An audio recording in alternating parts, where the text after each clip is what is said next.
यो बच्चालाई भएको चाहिँ के हो भने खोइ उसको ठाउँमा हामी बस्यो भने रिसाएको कि यस्तो टन्टलापुर घाम छ भगवान्।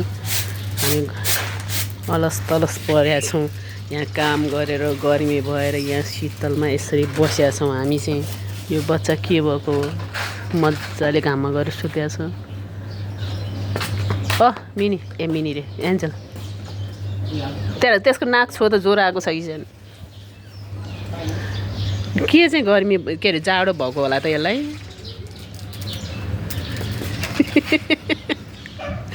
आमालाई माया लागेर अब नुहाइदिनु लाग्यो कि पानी खाँदैन ल ऊ त्यस्तो घाममा बस्ने ऊ भएको छ उसलाई।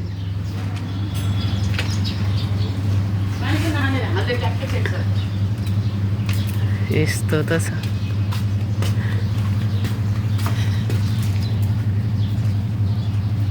खोरमा गएर सुत भन्।